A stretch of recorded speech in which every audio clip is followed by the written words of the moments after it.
Everyday superpower. We talk body language, relationships, game, everything in between. Um, we've been doing a series of videos just covering the foundational principles of engaging with women and attraction and repulsion and the masculine and the feminine. And this one should go without saying, but people don't do this. This is the general consensus of all conversations ever.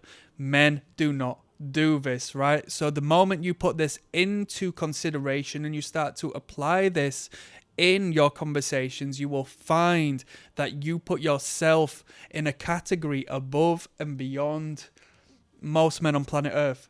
When it comes to dating in particular, but generally across the board, you know? So I'm going to tell you, look at that, man. I need to get these sleeves shortened, I think. So stop talking too much about yourself.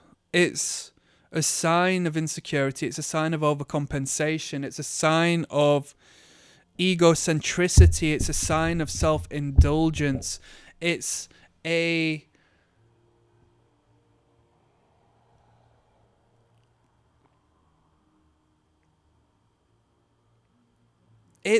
something she knows. It's something she's not blagged by.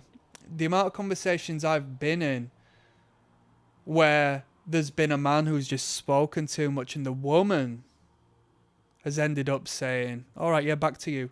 Do you know, in a smarmy way, in a jokey way, you know, to not provoke aggression from the man. But the way somebody will talk momentarily once they can get a word in edgeways, and then the person who responds finds a way of turning it back to themselves. Do you not think women pick up on that? Women are social creatures, men aren't. That's why men fuck this up all the time. That's why men need to get taught this. People don't care about you. People care about themselves first and foremost. They have lived in their own head since forever, right? They continue to live in their own head. They have their own thoughts, their own feelings, their own life experience, that through their own survival mechanisms need to put that above and beyond anybody else's thoughts and feelings, right? This isn't simply speaking on dating, but we're going to highlight it in that realm. This is speaking to anyone, making friends with everyone, making cohesive engagement and communication and conversation, and making someone feel noticed, right? You take a moment to sit in your house, in your apartment, in your room, in your hut. Just sit in it for days on end without speaking to no one, without engaging, without no one, without taking in any sunlight. Just sit there and you will start to feel depressed. You'll feel under the weather, even if you're not the most sociable person. The fact that you are removing yourself from the social human environment humans are supposed to reside in, the fact that you are removing oneself and becoming nothing is borderline death for the human being. To not be acknowledged is borderline death. To not be seen is borderline death. That woman has to wear makeup and dress well and have a body on her if she wants to be competitive with other women, because she has seen. Whether she likes it or not, it's because she is seen, right? If she is not seen, she withers away into nothing. The man is the same. Women never look at me. Why? Bloody, bloody, bloody, blah. My brother, make a little bit of noise and maybe she will do, right?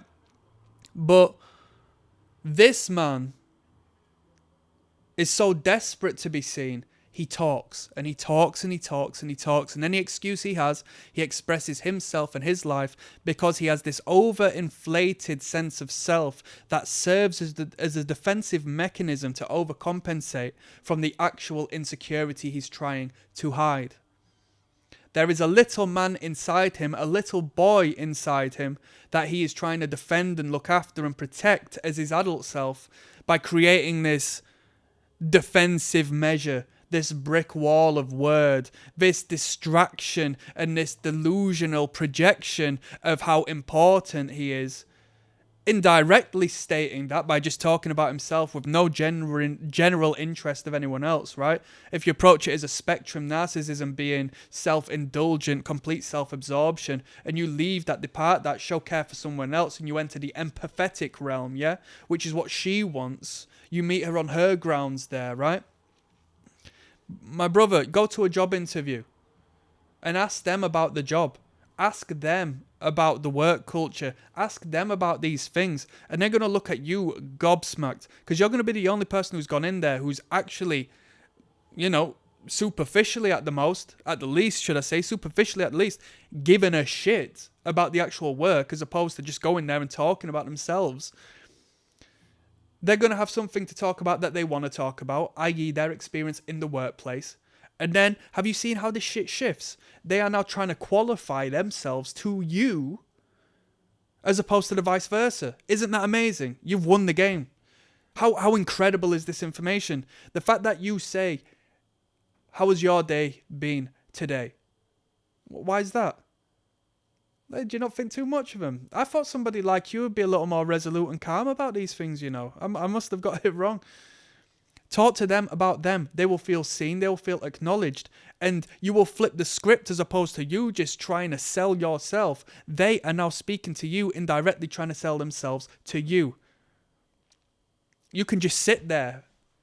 And as the time passes, 2 hours go on, 3 hours go on, they will leave the communication with you on their mind, because they've still got so many questions that need answering. They've still got such a fascination on your depth of character, given the fact that you didn't really give too much away of your entity and who you actually are. And as you go through life engaging in these communications and conversations with people, learning from other people, experiencing other people, then your depth of character only increases as you go on. There's still more questions to be raised about you, because you're learning about the human and you have a genuine interest. This isn't forced. This isn't fake.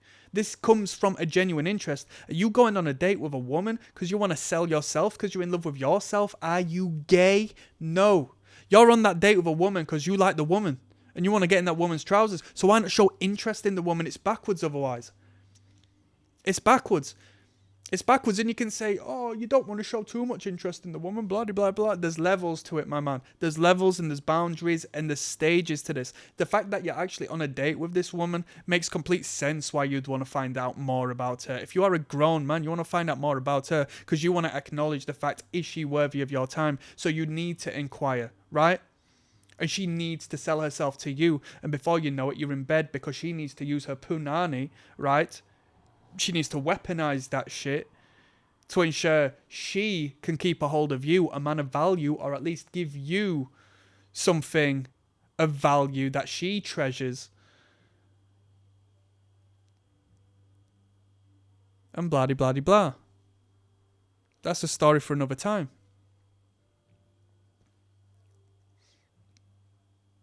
How much do you know about the politicians who run your country? They speak generally, vaguely. They don't speak in exacts and absolutes. They don't speak on what they were thinking and who they are and who their family is. They don't speak on these things.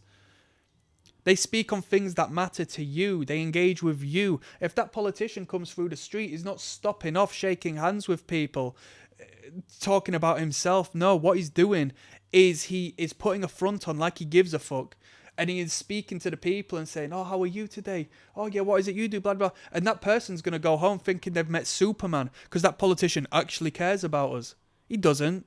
He just plays politics because he knows the power, right? Such as the most powerful people in the world know the power of showing interest and actual connection and care for those around them. Do you see this? Do you want to be a powerful person like that? Do you want to be a person who sends people home thinking, wow, what a great person. What I can't believe that he asked me how I was. Yeah, duh. But of course, there's levels to it, you know? You don't want it to be a job interview. Once I learnt this game, I went in there all guns blazing. I sounded like a robot for a minute. Honestly, I came across, you know what I mean, asking too many questions and just answering a question with another question and blah, blah, blah. Like I was over accentuating it. There is a feel you need to get. Yeah? And you need to find middle ground. You need to find common ground. You need to show that you are alike and you are not distant. You need to bring yourselves in together. And in doing so, when you hear that she's got an annoying co-worker who's done her head in, you ask why. And then you just briefly say, you know what? You're not the only one. I think we've all experienced something like that before. Blah, blah, blah, blah. I connect with you. I'm empathetic to you. And we are as one. Right? So let's physically be as one by the end of the night. You know what I mean? Yeah. That's some game. Click like and subscribe. Stop talking about yourself. No one gives a fuck, honestly. I'm signing out. Peace.